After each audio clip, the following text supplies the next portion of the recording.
Hey guys, welcome to the first proper video of my new channel. As I said in the introduction video, I'm going to be talking about this card, the 2009 number 2 trainer, the rarest card in my collection at the moment.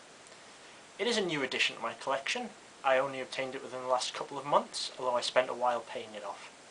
Now my videos aren't just going to be about the cards that are in my collection, just so happens this one is. I will be giving you a full history of the number 1, 2 and 3 trainers, and where that all started. The first promos like this were released at one of the first Japanese tournaments back in 1997. The original cards featured artwork of Pikachu, holding trophies of gold, silver and bronze to denote first, second and third place in the tournament. At this time, Japan only had 2 age divisions playing in the tournament, so only 2 copies of each card were given out. Over the next few years, Japan used the same system for a lot of other tournaments, with a tournament in 1998 receiving reprints of the same card, with altered text so you can't tell the difference.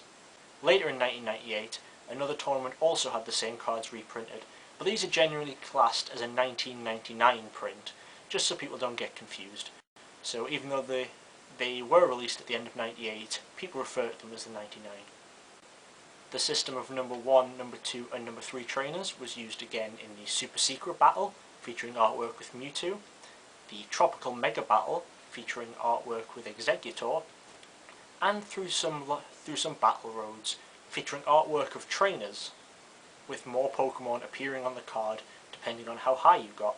One interesting thing to note is that with one release at the battle roads, the artwork would change between male and female depending on if the winner of the card was a male or a female. So far, collectors have only ever seen male versions. We have images of what the female versions would look like, released from the official Pokémon blog. However, we've never seen any, so it's unknown if any were actually distributed. When Nintendo took over the game from Wizards of the Coast, they started running World Championships, and again used the number 1, number 2 and number 3 trainer system for the main prizes of the tournaments.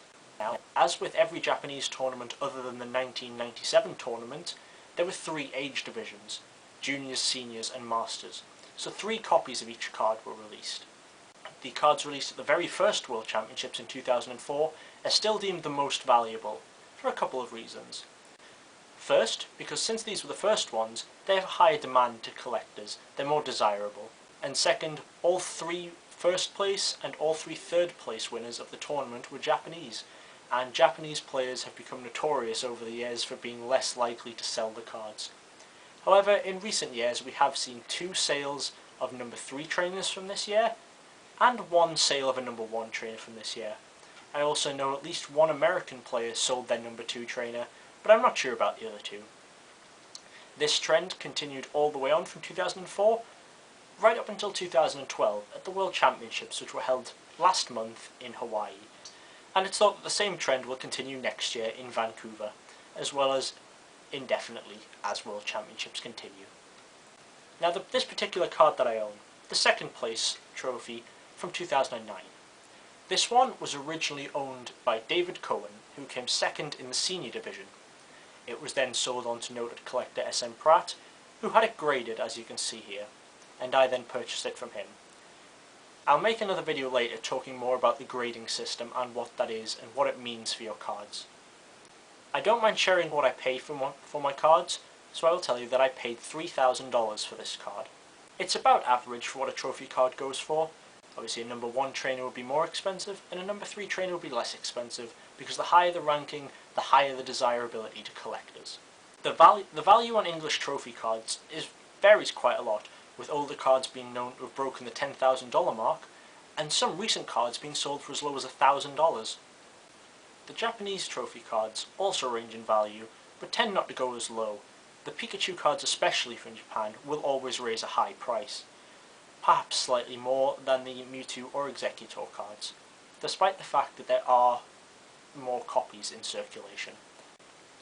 Whether it's an English or Japanese card, the Pikachu trophy is seen by many as a staple of high-end collecting, so most people will try and add at least 1 to their collection at some point. I consider myself very lucky to be able to own this card, as not many people do. Obviously this card itself, this exact year, there are only 3 copies. There are more copies of all number 2 trainers, but only 3 of this one. That just about sums up the number 1, number 2 and number 3 trainers from 1997 up to the present day. If you have any questions about any of these cards, please feel free to leave me a comment or send me an email at djgigabyte@live.co.uk. Anyone interested in purchasing any of these should send me an email rather than comment, because I prefer to deal with that stuff privately. I won't be selling this card, because this is one that I've added to my own collection, but I do know some people who are selling others, and I may be able to put you in touch with them if you are genuinely willing to purchase.